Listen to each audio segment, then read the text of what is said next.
जय हिंद। समाज साथियों, देश में आज हर व्यक्ति के अंदर ये भाव पैदा हो गया है कि भागीदारी की हर व्यक्ति को जरूरत है, देश में जरूरत है। क्योंकि देश में जो अन्याय अत्याचार हो रहा है और जो देश में जुर्म हो रहा है, जो लोगों को वंचित किया जा रहा है, जो देश में अटैक हो रहा है, जो जात के नाम से, धर्म के नाम से जो उत्पीड़न हो रहा है, जो बलात्कार हो रहा है, ये सब इसलिए हो रहे हैं क्योंकि आज तक भागीदारी का देश शुरुआत है, संविधान कह रहा है, प्रतिनिधित्व का आधार है, लेकिन आज तक वो आम समाज में लागू नहीं किया गया है। वो श्रेष्ठता का आधार बना हुआ, केवल भागीदारी के उद्देश्य से बात हो रहा है। जैसे जातिगत जनगणना की बात चल रही है, जब उसमें वो पिछड़ गए हैं, जब पिछाड़ दिए गए हैं, तो उनके साथ जो जुर्म हो रहे हैं जाति के आधार पर, धर्म के आधार पर, तो नहीं, जातिगत जनगणना की बात हो रही है। लेकिन देश में जो शासक हैं, जो देश में सत्ता पर बैठे हैं, वो इसे कराना नहीं चाहते हैं। वो देश को उन्हीं विकृतियों में बांटे रखना चाहते हैं जो कि मानवता को खत्म कर रहा है। तो साथियों, आप लोग उन लोगों के पीछे घूम रहे हो जो देश में राजनीति का आधार मान रहे हैं, लेकिन राजनीति के आधार पर है। राजनीति देश के लिए, सबके लिए होनी चाहिए, सबके आदर्श के लिए होनी चाहिए, सबकी भागीदारी के लिए होनी चाहिए, लेकिन ऐसा नहीं हो रहा है। क्योंकि यह विकृत सामाजिक व्यवस्था है। इस देश के उसी समाज से ये राजनीति भी पैदा हुई है और देश में जो ऊपर समाज में काम कर रहा है वो भी इसी से हिस्सा है। तो आज वो उसे किस तरह से रोका जाए, क्योंकि अपने अपनी श्रेष्ठता को बनाए रखने के लिए ये सारे काम हुए। तो वो जो अन्याय हो रहा है, जो जुर्म हो रहा है, जो देश में भागीदारी से दूर रखने का है, तो ये देश की राजनीति का ही आधार बन गया है। आज पूरे देश की सत्ता है, जिसने कहा सबका साथ सबका विकास, जिसने कहा 2 करोड़ हर वर्ष रोजगार देंगे, लेकिन वो उससे बहुत दूर चला गया और सरकार कर रहा है। लेकिन आप इस चीज़ को नहीं समझ पा रहे।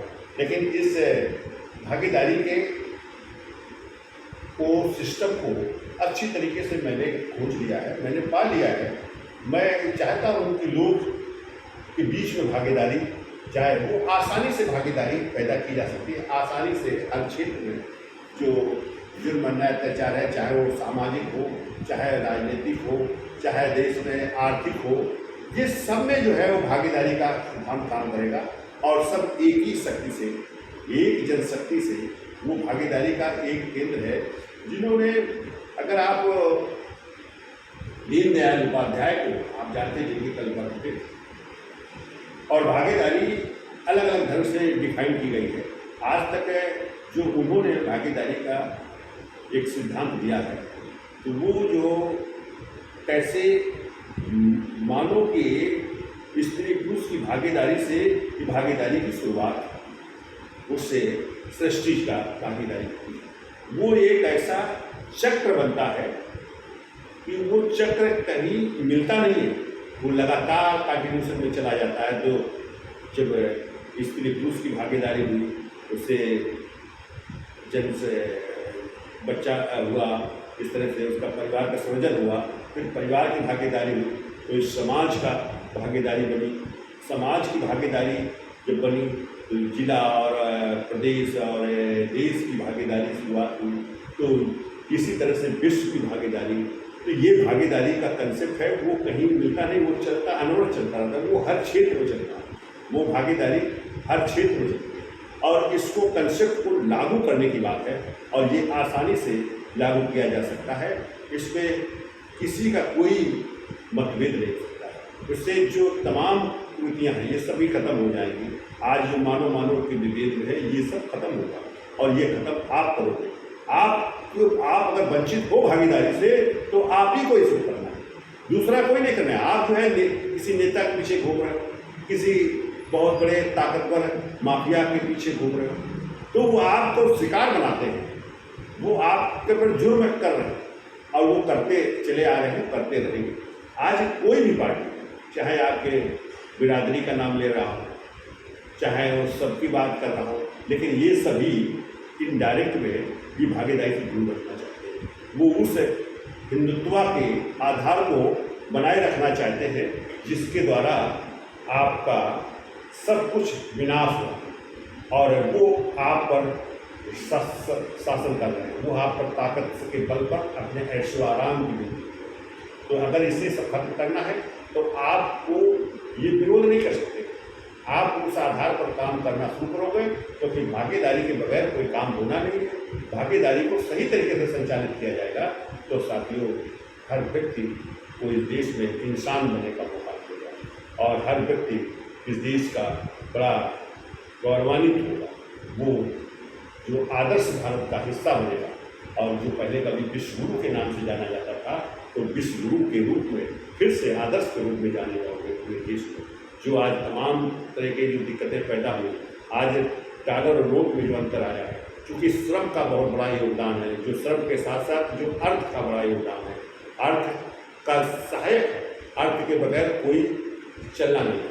जो व्यक्ति की वैल्यू का मूल्यांकन होना चाहिए, उसके कार्य का वैल्यू होनी चाहिए और कार्य से संबंध सबको होना चाहिए। भागीदारी यही भागीदारी है।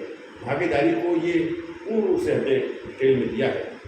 साथियों अगर आप भागीदारी पाने के लिए लोगों को भागीदारी में जोड़िए, लोगों को उससे मूवमेंट है। जब तक लोगों को साथ में नहीं खड़े होंगे, जब तक इसको शेयर नहीं करोगे, जब तक सब्सक्राइब नहीं करोगे, तब तक भागीदारी नहीं लागू हो सकती है। भागीदारी केवल नेता के कहने से नहीं हो सकता है, वो तो ये व्यवहारिक कुछ है और कार्य कुछ है। आज पूरा देश देख लिया हमने, इस बात को आपको अवगत कराया है कि इस देश का हर व्यक्ति अपने को श्रेष्ठ रखना चाहता है। वो भागीदारी की बात करेगा लेकिन भागीदारी देगा नहीं, क्योंकि वो श्रेष्ठता से खत्म हो जाएगा, वो फिर मानव बन जाएगा, फिर वो बड़ा छोटे का अंतर खत्म हो जाएगा। फिर उसकी वैल्यू जो है, जैसे वोट के आधार पर जो वैल्यू समान रखी गई है, समान है, तो उसी तरीके से फिर सामाजिक और अर्थ के रूप में कार्य निर्माण में समान वैल्यू का निर्धारण होगा और उस वैल्यू को उसके कार्य और श्रम के आधार पर उसको तय किया जाएगा। तभी उसका उसी आधार पर उसका समन्वय होगा, वही देश को विकास से जोड़ेगा।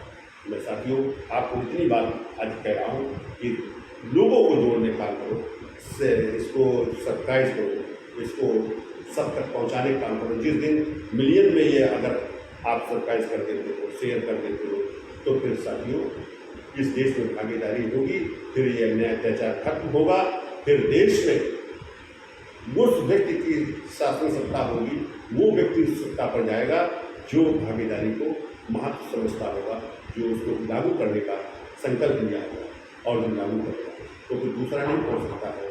तो दूसरी बात, आपका जो चाहे न्यायपालिका हो, चाहे कार्यपालिका हो, चाहे कार्य निर्माण का है, इसमें भागीदारी सुनिश्चित हो जाएगी, तभी यह देश खुशहाल होगा, तभी आप खुशहाल होंगे। धन्यवाद साथियों। जय हिंद, जय भारत।